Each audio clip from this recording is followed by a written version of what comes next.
and you need to listen to all the other opinions. And sometimes you say, they all do it, even Whoopi and Meghan McCain and Hasselbeck, they all say, I'm going to change my opinion today.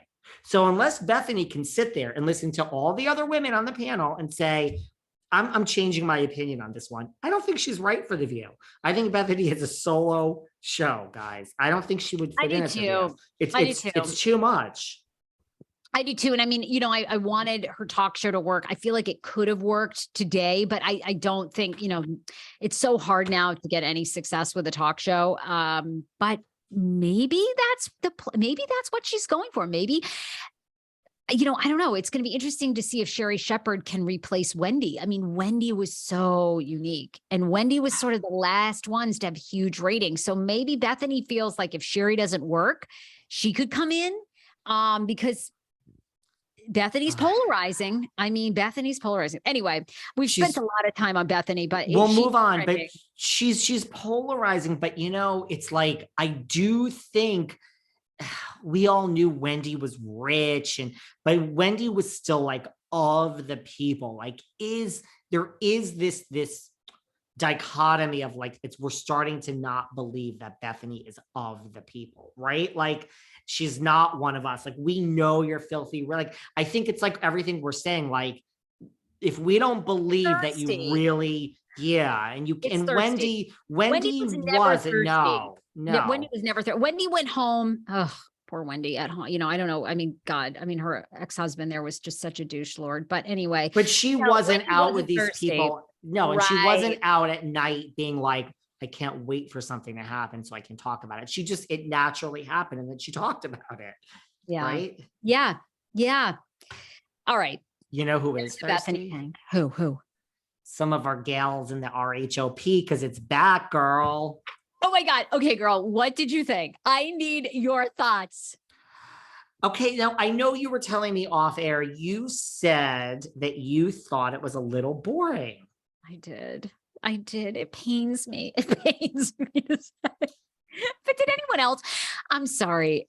And look, maybe because I've moved from DC and I lived there for 16 years and it was so good to me. But when I left, I was really ready to go. I was ready to grow. But just the scene with the cherry blossoms in between, the graphics look a little dated. The women, it's like, truly thank God for Ashley Darby. Thank God for Ashley Darby. And they all need to be licking Michael Darby's ass. I mean, like a little intense. Okay. No, it's okay. You can say that. Notice how I didn't even blink an eye. I'm like, okay, sure. Yeah, whatever. They should be. I hope they're sending Michael thank you notes. And I mean, I guess it is episode 1. So maybe things will get a little, but no, it's slow. I mean, am I the only one? Like, we're kind of in the same place with Robin and Juan as we have been for 5 years. Giselle got the front of her house done. I mean, like, right? Am I the only one? Okay, a couple of things. First of all, I want to comment on I know, listen, there's a lot of glam here. I noticed some glow-ups. Okay, what? You have told me this before, and I've never saw it. I never got it. I am like, wow, Ashley Darby is fucking gorgeous. And I never thought that before. I get it finally. When she shows up in that like halter, oh, my girlfriend's got a great ass body. Yeah, she's got a great ass body. She looks so good. And Robin, the hair, the color. I'm just like, wow, we got some glow ups going on here. I mean, Giselle is literally one of the most I don't even think it's possible. So there's no glow up for Giselle. I think she's gorgeous. Yeah, we can get into the fashion. It's now become a thing, but I don't know. You know what it is? I'm always excited the first episode, and we'll get into Salt Lake in a minute. Like, I was really excited for Salt Lake episode 1. And by episode 2, I was like, I get why everyone tells me they don't watch. Like, I get it. I was kind of losing my luster. So Potomac right now for me, I'm still feeling it, but I'm not going to tell you who, because I want all you girls to come on my podcast.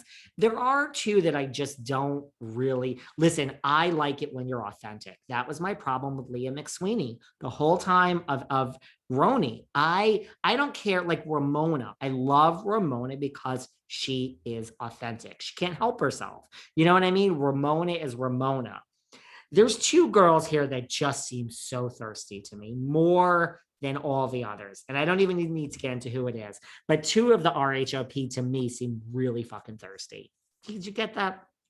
I got it. I think I know who you mean. I mean, And I don't even mean on the show. I just mean like knowing you all in real life. You're just, man, you are so thirsty. And so that to me turns me off. Two of them. Just that's it. We obviously love Candy Gal on this show. I did love the scene because I like Inside Baseball more. I loved the Peter Thomas scene with Wendy, and I thought that's God, if that works, if I don't know if they're going to open this restaurant in Baltimore or not, but I loved the Inside Baseball of how much it takes to start a restaurant.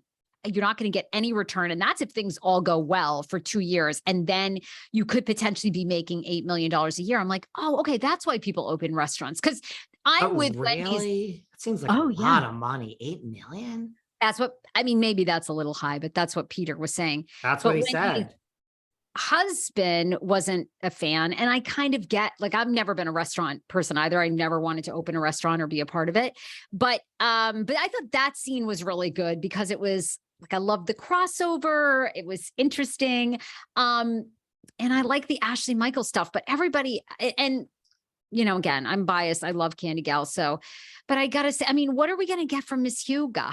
What are we, Listen, the best scene though, the best scene from the first episode, which we're still on because we're a week behind here, guys. That's how we edit and that's what we do. Lots of guests. It's on purpose. Deal with it. The best scene for me, and I'm sure she rehearsed this all summer long or whatever it was before they were filming, but that scene where Wendy comes up to Giselle and she's like, no, we're not hugging, we're not saying hi, no, don't you come near me, go away. Yeah.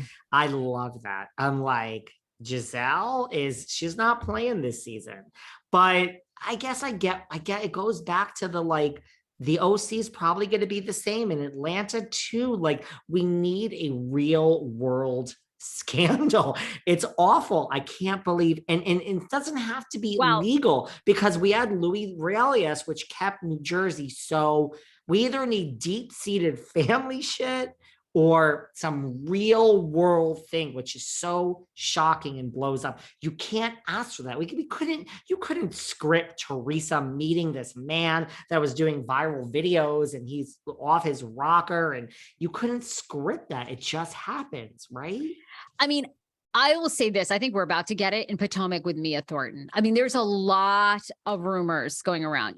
Mia's renting that house in Potomac for $10,000 a month, allegedly. She put out that thing about her brother, that the brother has stolen all their money, frozen all their assets. I mean, there's a lot more to that. And, I'm not sure who this friend of is, this Jacqueline,